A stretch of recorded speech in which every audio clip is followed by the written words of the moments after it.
Hello दोस्तों, आपका स्वागत है आपके अपने यूट्यूब चैनल रवि पास ट्रिक में। और आज मैं आप लोगों के लिए लेकर आया हूं एक अलग स्पेशल सीरीज, जो कि आप लोग थंबनेल पे देख लिए होंगे कि सबसे पहले लिखा था इसमें कि अगर आप पढ़ते हैं तो 10 में 10 जरूर करके दिखाएंगे। अगर आप लापरवाही करते हैं तो 10 में से क्वेश्चन 10 नहीं कर पाएंगे। तो चलिए देखते हैं पहला क्वेश्चन आप लोग देख रहे होंगे। पहला क्वेश्चन यह कह रहा है कि असंगत चुनें। तो ये हर तरह का क्वेश्चन है, ये रीजनिंग में भी आ सकता है। तो इसमें से आप पता होगा बी, अगर आप ऐसे निकाल सकते हैं तो इसमें बी का कोड होता है, आपको पता होगा बी का कोड होता है 2, और जे का होता है 10, एन का होता है 14, वाई का 25। तो आप अगर एक तरह से ऐसे देखें तो आप कह सकते हैं कि जो बी, जे और एन का जो कोड होता है वह एक सम संख्या है, जबकि वाई का जो कोड है वह एक विषम संख्या है। लेकिन अगर आप इस तरीके से भी देखें, जो वाई का कोड है वह 25 है, जो कि क्या है, एक वर्ग है, 5 का वर्ग। तो बाकी सब तो वर्ग नहीं है, इसका मतलब क्या हुआ, आपका वाई इसमें से अलग हो सकता है। चलिए बात करते हैं क्वेश्चन नंबर दूसरा। आप जो क्वेश्चन नंबर दूसरा है इसमें कह रहा है कि किस देश को यूरोप का अखाड़ा कहा जाता है। दोस्तों हाँ दोस्तों, गजब का क्वेश्चन है। इसमें कह रहा है कि किस देश को यूरोप का अखाड़ा कहा जाता है। तो आपको पता होगा, अगर आपका जवाब अगर इसका जानते होंगे तो आप कमेंट बॉक्स में कर सकते हैं। तो आपको बताते हैं हम, इसका जो ऑप्शन नंबर 2 है, बेल्जियम, जो बेल्जियम को है यूरोप का अखाड़ा कहा जाता है दोस्तों। तो चलते हैं अब अगले क्वेश्चन की तरफ। जो क्वेश्चन नंबर तीसरा हमारा है, पेरिस किस नदी के किनारे बसा है। हाँ दोस्तों, पेरिस किस नदी के किनारे बसा है। अगर आप इनमें से अगर सारे क्वेश्चन के जवाब जानते हैं तो कमेंट बॉक्स में जरूर लिख सकते हैं। अगर नहीं जानते हैं तो आपको हम बता दें, जो पेरिस होता है दोस्तों, वह पेरिस सीन नदी के किनारे बसा है। जो पेरिस शहर है वह सीन नदी के किनारे बसा है। अगला क्वेश्चन है, सबसे लंबी पर्वतमाला निम्न में से किसकी है। तो सबसे लंबी पर्वतमाला की अगर बात करें तो आप अगर जानते हैं तो बता सकते हैं, नहीं तो हमें तो पता है, हम बता दे रहे हैं। जो सबसे लंबी पर्वतमाला है वो है एंडीज पर्वतमाला। हाँ दोस्तों, तो सबसे लंबी पर्वतमाला किसकी है, एंडीज पर्वत की है। उसके बाद अगला क्वेश्चन बात करते हैं, वेटिकन सिटी के बाद क्षेत्रफल के हिसाब से सबसे छोटा देश कौन सा है। आप लोग तो सबसे छोटा क्षेत्रफल की दृष्टि से जानते होंगे वेटिकन सिटी है। अगर क्वेश्चन कह दे कि अगर वेटिकन सिटी के बाद यानी कि दूसरे नंबर का कौन सा देश है जो सबसे छोटा होता है, वो भी क्षेत्रफल के हिसाब से, तो आपको बता दें जो क्षेत्रफल की दृष्टि से सबसे दूसरा कोई देश होता है वो होता है मोनाको।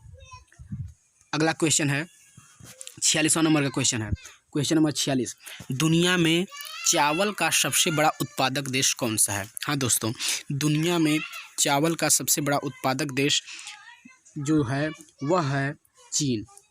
दोस्तों चीन है जो दुनिया में सबसे अधिक चावल के लिए विख्यात है। अब कह रहा है क्वेश्चन, चंद्रप्रभा अभ्यारण्य कहाँ स्थित है। आपको पता है चंद्रप्रभा अभ्यारण्य कहाँ स्थित है, तो आप बता सकते हैं। चंद्रप्रभा जो अभ्यारण्य है वह दोस्तों वो आपका है वाराणसी में। चंद्रप्रभा अभ्यारण्य वाराणसी में पड़ता है। अगला क्वेश्चन बात करते हैं। अगले क्वेश्चन की तरफ अगर हम चलते हैं तो अगला क्वेश्चन जो हमारा है वह यह कह रहा है कि विश्व मानवाधिकार दिवस कब मनाया जाता है। दोस्तों विश्व मानवाधिकार दिवस कब मनाया जाता है, आप लोग देख रहे होंगे जो विश्व मानवाधिकार दिवस है यह बहुत ही इंपॉर्टेंट है, दिसंबर माह में मनाया जाता है। इतना भी हिंट दे दिए, अगर आप बता दीजिए। तो बात करते हैं 10 दिसंबर, आपको पता है 10 दिसंबर को विश्व मानवाधिकार दिवस मनाया जाता है। बात करते हैं 1 दिसंबर, तो 1 दिसंबर को आपका दोस्तों मनाया जाता है एड्स दिवस। बहुत ही इंपॉर्टेंट क्वेश्चन है, इस क्वेश्चन हमेशा एग्जाम में पूछता रहता है। आप किसी भी कॉम्पिटिटिव एग्जाम की तैयारी कर रहे हैं तो आप 10 में से 10 क्वेश्चन का जवाब दे पाएंगे, अन्यथा नहीं दे पाएंगे। अगर आप अच्छी तरह से पढ़ाई करते होंगे तो बिल्कुल समझ जाएंगे। चलिए अगले क्वेश्चन की बात करते हैं। अगले क्वेश्चन की तरफ अगर हम चलते हैं, थोड़ा सा कलर चेंज कर लेते हैं दोस्तों। कह रहा है कॉपर सल्फेट, यहाँ पे क्वेश्चन कर रहा है कॉपर सल्फेट का रासायनिक नाम क्या है। तो अगर कॉपर सल्फेट की बात करें तो सबसे पहले है सुहागा, इसे समझ लेते हैं। सुहागा कहते क्या है दोस्तों, सुहागा जो रहता है इसका फार्मूला होता है, आपको पता होगा तो लिख लेते हैं, Na2B4O7 × 10H2O। दोस्तों ये होता है सुहागा का नाम, जिसे कहते हैं सोडियम टेट्राबोरेट। इसका जो रासायनिक नाम होता है सुहागा का वो होता है सोडियम टेट्राबोरेट।